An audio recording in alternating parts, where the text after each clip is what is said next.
Nos tempos antigos, transgressões sexuais não eram tratadas com leveza. Elas provocaram juízos divinos implacáveis. Sodoma e Gomorra, por exemplo, foram varridas do mapa por um fogo celestial. Famílias inteiras foram desfeitas. Nações caíram diante da decadência moral. E mesmo com esses alertas tão evidentes, a humanidade insiste em repetir os mesmos erros. Mas afinal, o que a Bíblia realmente condena como pecados sexuais? Será que toda relação fora do casamento é considerada ilícita? Haveria um pecado mais destrutivo que os outros? As respostas podem te surpreender. Neste estudo, vamos examinar 4 pecados sexuais que, segundo as Escrituras, atraem consequências não apenas espirituais, mas também físicas e emocionais, sendo o último deles especialmente perturbador, a ponto de comprometer gerações inteiras. E você, já ouviu falar sobre todos esses pecados? Consegue imaginar qual deles carrega as implicações mais graves? Será que a sociedade atual está mesmo ignorando esses alertas e trilhando o mesmo caminho que levou Sodoma e Gomorra à ruína? Deixe sua opinião nos comentários e acompanhe este conteúdo até o fim. Pode ser que você descubra verdades capazes de transformar não só sua visão sobre as Escrituras, mas também sua vida. Antes de explorarmos os 4 pecados sexuais mais condenados pela Bíblia, é crucial entender um princípio essencial. Deus criou a sexualidade como algo santo, puro e cheio de propósito. Desde o início, o plano divino foi claro. A intimidade deveria acontecer dentro da aliança do casamento entre um homem e uma mulher.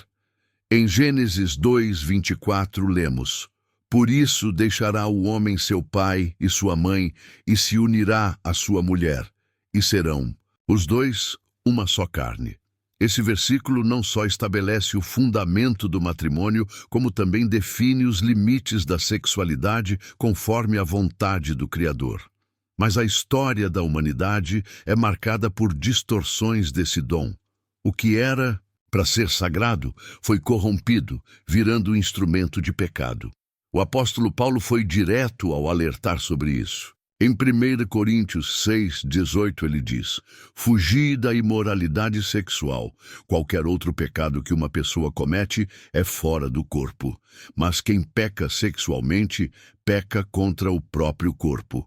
Vamos agora ao primeiro pecado sexual condenado nas Escrituras, um que arruinou reis, desestruturou famílias e causou feridas profundas ao longo dos séculos: o adultério. Adultério.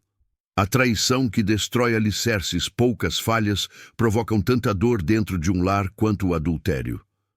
Desde tempos antigos, essa transgressão é tratada com extrema seriedade. Não se trata apenas de uma quebra entre 2 pessoas, mas da violação de uma aliança instituída pelo próprio Deus. Nos 10 mandamentos está registrado com clareza: "Não adulterarás." O adultério ocorre quando alguém comprometido sexualmente se envolve com outra pessoa fora do casamento. Mas Jesus ampliou ainda mais essa definição ao declarar que até mesmo o desejo impuro cultivado no coração já configura adultério diante de Deus. Mateus 5:28 diz: "Mas eu vos digo que qualquer um que olhar para uma mulher com desejo impuro já cometeu adultério com ela em seu coração." A Bíblia mostra repetidamente os danos colossais causados por esse pecado. Um dos episódios mais emblemáticos é o do rei Davi. Ao cobiçar Batseba, esposa de Urias, Davi não apenas adulterou, mas orquestrou um plano que terminou em assassinato. O preço: sofrimento contínuo em sua família e crise em seu reinado.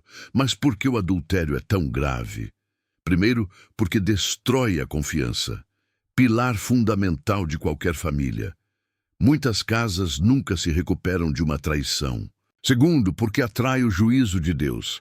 Hebreus 13:4 adverte: Deus julgará os adúlteros e todos os sexualmente imorais. E por fim, porque representa uma quebra não só com o cônjuge, mas com Deus. No entanto, há redenção. Em João 8, Jesus perdoa a mulher pega em adultério, mas a adverte: vá e não peques mais. 2. Fornicação. O pecado normalizado pela sociedade moderna. Se há um pecado que se tornou quase invisível aos olhos da sociedade atual, é a fornicação. Ao contrário do adultério, que pressupõe traição dentro do casamento, a fornicação abrange toda relação sexual fora dessa aliança. A Bíblia não suaviza esse comportamento. Hebreus 13:4 afirma: o matrimônio seja honrado por todos, e o leito sem mácula, pois Deus julgará os imorais e os adúlteros. O sexo, segundo o propósito divino, foi criado para ser desfrutado dentro do casamento. Qualquer prática fora disso desonra esse dom. A fornicação transforma algo que deveria ser sagrado em algo banal. Além de comprometer a espiritualidade, também causa danos emocionais e físicos. Gravidez não planejada, laços superficiais e o aumento da infidelidade são algumas de suas consequências, mas há algo ainda mais perigoso.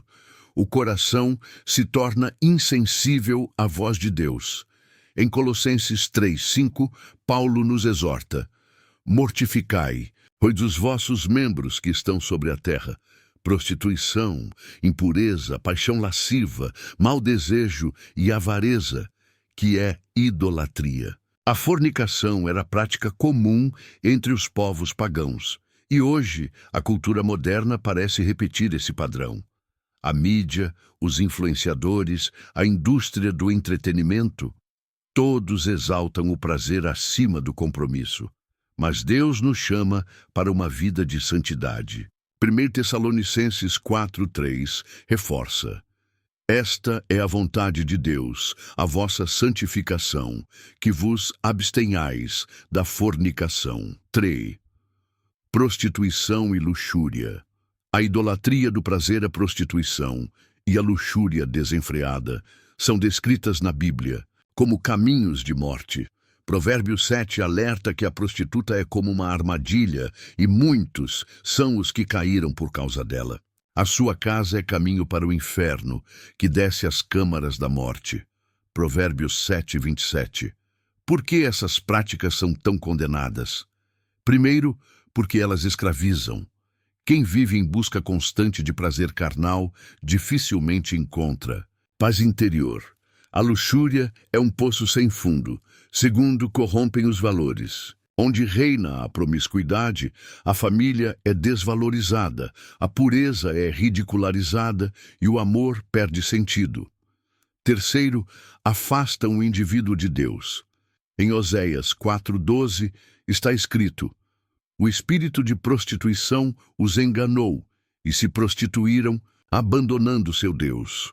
Um exemplo sombrio é o da rainha Jezabel. Ela introduziu práticas de prostituição física e espiritual em Israel, desviando todo um povo da presença divina. Seu fim foi trágico, uma ilustração de que o preço da luxúria é alto. No entanto, em 1 Coríntios 6:11, Paulo lembra que muitos foram libertos dessas práticas, mas fostes lavados, santificados, justificados em nome do Senhor Jesus. Incesto e bestialidade. A degradação extrema. Entre os pecados mais repulsivos descritos na Bíblia estão o incesto e a bestialidade. Essas práticas violam os limites naturais e espirituais impostos por Deus. Em Levítico 18, há ordens claras. Nenhum homem se deitará com sua parenta próxima, nem com animal algum, para se contaminar com ele.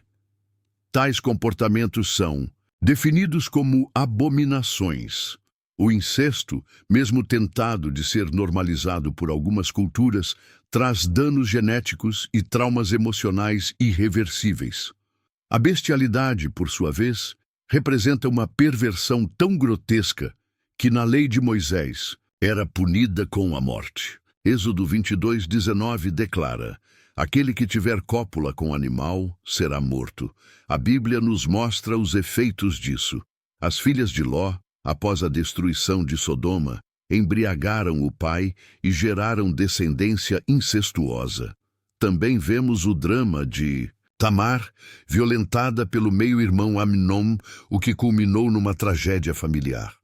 Esses pecados são considerados tão graves porque distorcem a criação divina, geram consequências físicas e espirituais devastadoras, atraem a maldição do Senhor, como declara Deuteronômio 27. Existe perdão para esses pecados? Sim.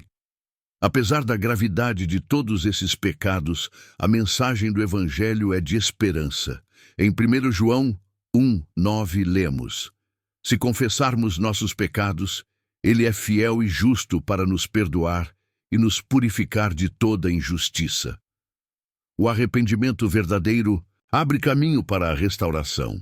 Jesus mostrou isso ao lidar com a mulher pega em adultério. Ao invés de condená-la, disse: aquele que dentre vós está sem pecado, seja o primeiro a atirar pedra. Depois, olhando nos olhos dela, declarou: eu também não te condeno. Vai e não peques mais. Esse é o chamado: arrependimento, transformação e santidade. O perdão não é uma permissão para continuar pecando, mas uma chance de recomeçar sob a direção do Espírito Santo. 2 Coríntios 5:17 afirma: se alguém está em Cristo, nova criatura é. As coisas velhas passaram, eis que tudo se fez novo. Agora pense: o que esse estudo revela sobre os dias atuais? A história está se repetindo. Assim como em Sodoma e Gomorra, a imoralidade virou entretenimento. A fornicação é vista como normal. A prostituição é glamourizada. E os limites divinos cada vez mais ignorados. Mas Isaías 5:20 nos adverte: ai dos que ao mal chamam bem e ao bem chamam mal. E você? O que pensa sobre esses pecados? Será que estamos caminhando para outro juízo divino? Compartilhe sua opinião. E se esta mensagem te impactou, compartilhe com outros. Talvez ela seja o alerta que alguém precisa para mudar o rumo de sua vida.